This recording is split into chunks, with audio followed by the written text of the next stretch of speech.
In spite of the challenges they pose to me, I'm astonished at the scale of these mountainscapes. Earlier this year, I left Srinagar with everything I needed on my bike, heading into whatever the journey brings.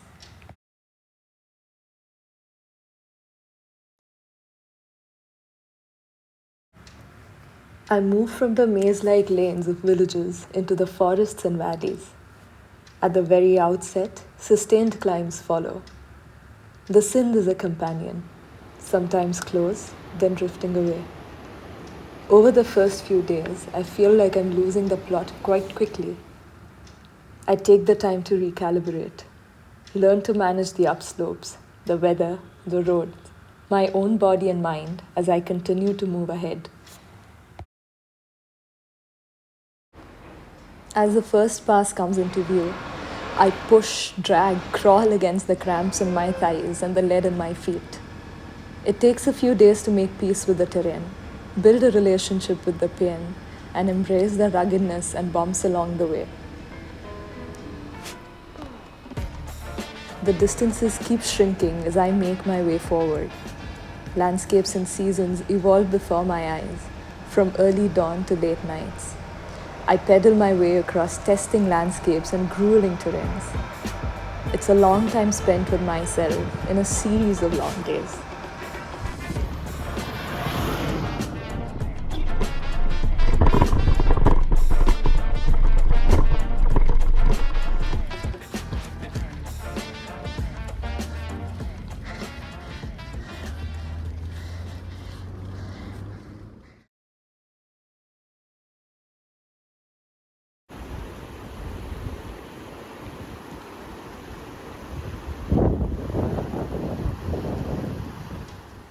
On one of the hardest days of the journey, as I put my head down and pedal ahead, I think of both the privilege and the cost of moving through these landscapes.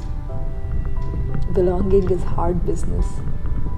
It asks us to embrace places and people in all their beauty and brokenness. It's the willingness to be bruised in the conquest of care, to cross the distance between passing and embracing. The way through is hard, but in hindsight, parts of it begin to make sense, even if only to me. When the top finally comes into view, very few feelings compare. All the exertion melts away. All that stays is overwhelm.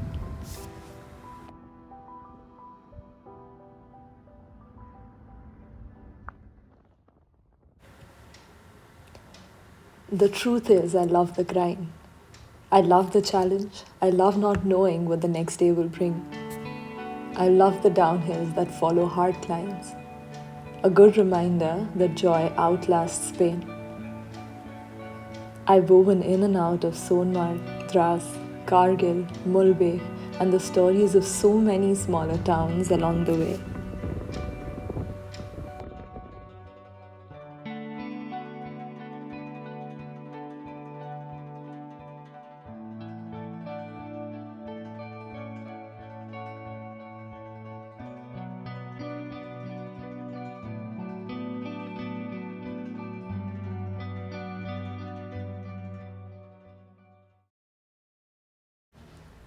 Yangdrung is the eternal monastery, its legend trickling down into culture and faith. Mountains, reduced to metaphors and other paths, have shaped generations in these regions. They bear the evidence of millions of years of natural forces shaping these landscapes into ridgelines, valleys, gorges, and towers. They make home for hundreds of wild species in seemingly hostile spaces. I take a day to rest. I watch the mountains for hours, embracing the silence before the next leg begins.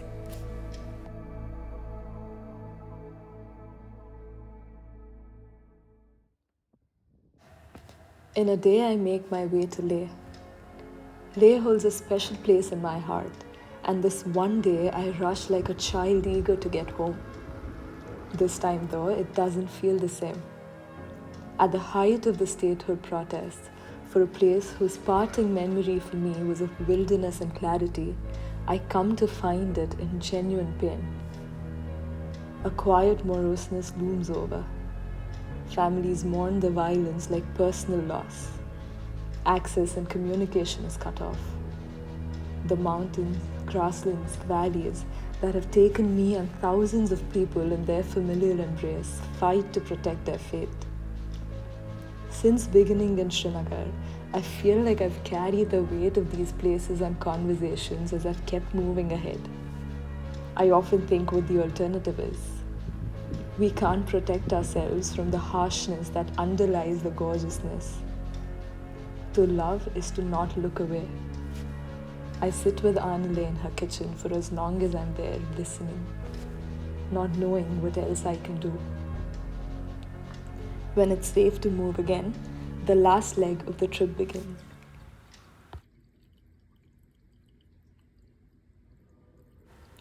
After Leh, the temperatures drop rapidly.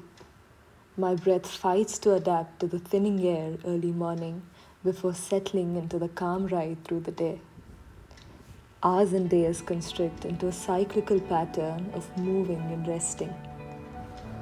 I find a companion in the river again, a constant across a changing landscape.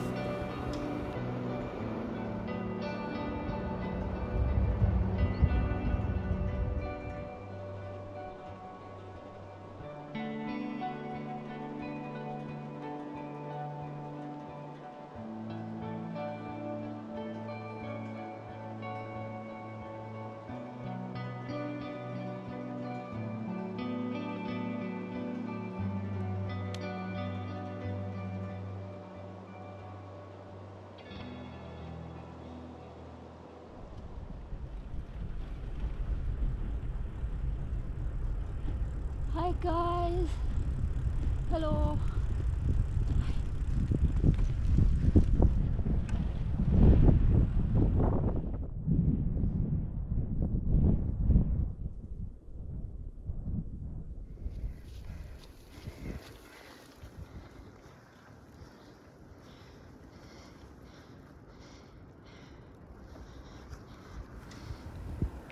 The roads begin to get more and more isolated, and it's less frequent that any cars or travelers pass me by.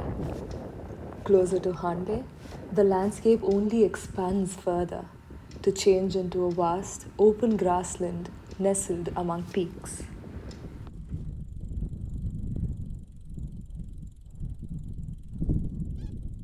Hello. I'm about 20 kilometers from Hanle. Super hungry. There is literally nothing around here, and I don't think I can wait for 20 kilometers. So I'm just having some apple dipped in peanut butter.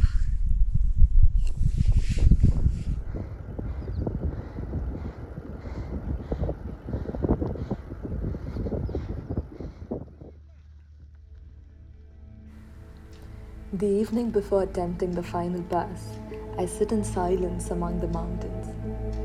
In their folds are high passes, homes, and lives carrying on. At night, I step out under a sky of a million stars.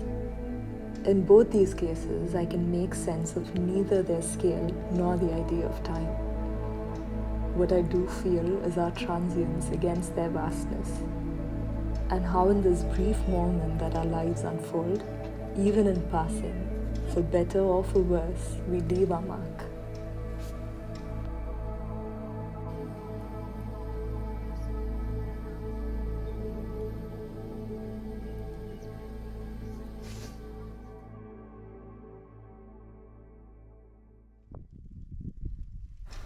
Nothing the next morning goes my way.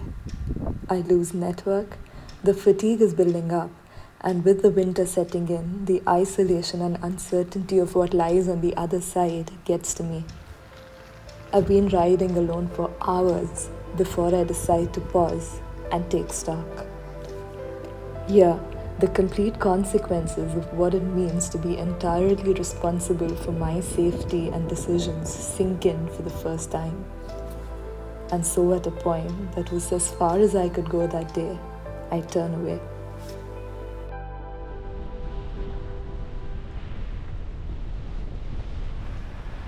I make it back in jostling winds but safe.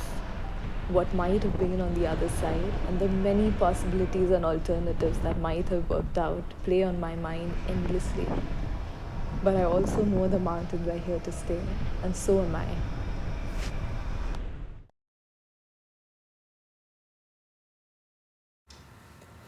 I was here alone, but not unsupported in any way. All along the journey, I found kind, helpful people who I'm proud to call friends.